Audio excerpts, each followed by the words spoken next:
Guys, good morning. So, aalis pala si Tony guys, no? Kasi super duper stress na po talaga si Tony guys. And I think you are beloaded. Yung si Isabel. May lang, you know?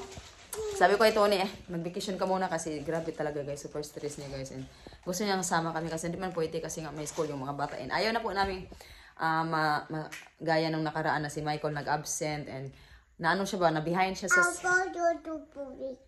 na-behind siya sa school and ayaw namin ganun kasi nahihirapan kaming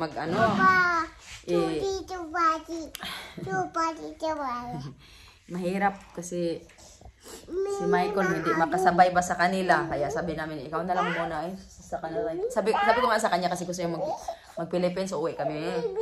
And gusto niya kami lahat di nga pwede guys. Sabi ko sa kanya, aalis ka na lang muna yung malapit lang dito, yung hindi kasi ayaw niya mag-uwi ng Pilipinas mag-isa. Gusto niya kasama kami. Punta muna siya sa mainit. Babene. Pupunta muna si Tony doon, kailangan na magpaalam muna siya kasi si Nono doon pa sa hospital. Pupunta naman yung pinsan ni Tony guys, bibisit. Tapos bibisit din natin si Nono guys, no? Siguro in few days baka babalik na ng bahay si Nono. And ayan si Asya, sleeping pa naman si Asya guys. And we're gonna eat now breakfast kasi yung flight ni Tony is mamayang hapon pa naman guys, pero sasakay muna siya ng train. And ngayon kasi gusto niya mag-coffee ulit, gawa natin siya ng coffee.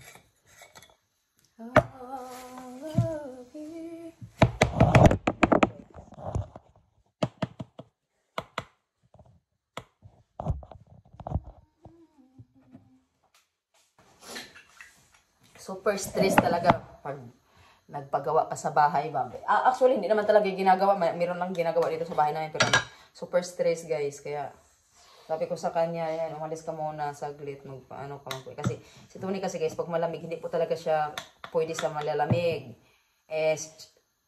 Siguro sasabihin nyo, hindi siya pwede sa mamalig, lumaki siya sa malamig. Si Tony kasi guys, nung nanganak ako kay Asia, dapat pupunta yan siya sa Pinas, sasama sa akin sa hospital. Kaya lang, nagkaroon ng accident.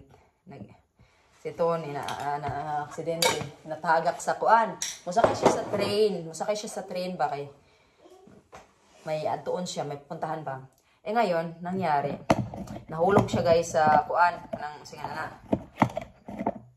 Mulayat unta siya sa kanang kuan gali sa railing, say mukha siyang train and barrier, layat siya.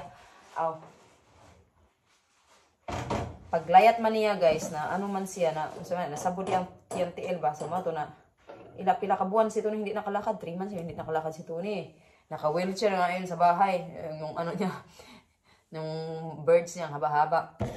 And kaya pag malamig yung paa niya is nagungot-ngot. Ano man na nagungot-ngot guys, yung masakit yung paa niya pag kaya talaga dati nung wala pa kaming anak, wala pa, tas yung hindi pa nag-aaral sila Asya and Michael, every year talaga kami umuwi every time na magsa-summer dito.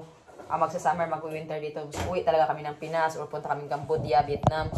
And ngayon kasi hirap na talaga kaya habang maaga pa guys, kung kayo mayroong anak and hindi pa nag-aaral, mag-travel na muna kayo kasi once na nag-aaral lang sila, ang hirap na talaga makapag-travel. Kaya yun, sinabi ko ay Tony, sige na, magpapaano ka muna. 1 week lang naman siya aalis guys, oy. And sabi niya, I feel so bad na hindi kayo kasama. And taras naman ako kay Tony. Kasi taras naman ako kay Tony. Si Tony hindi naman yung taong niloloko-loko ko nga yun So ayun guys, magbe-breakfast lang kami ng mga anak ko. And si Asia kasi tulog pa. Yeah. Wala kaming klase, wala silang klase ngayon. So hindi ko sila ginigising ng maaga. So hinayaan ko munang matulog kasi everyday naman sila gumigising ng 7 o'clock guys. Kaya sabi ko pag Saturday kasi papatulogin ko sila. Kasi si Michael excited kasi gusto niya sumama kay papa niya. Hindi po pwede kasi may pasok. Gumising po siya si Isabel lang gising din. Kaya sabi ko, mag-breakfast na lang muna tayo.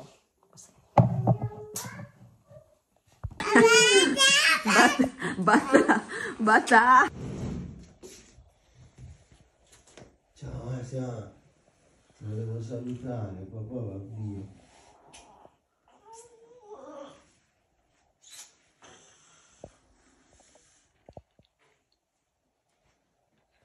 Papa. Ay. Buonanotte, papà. Buonanotte, papà. Where are you now?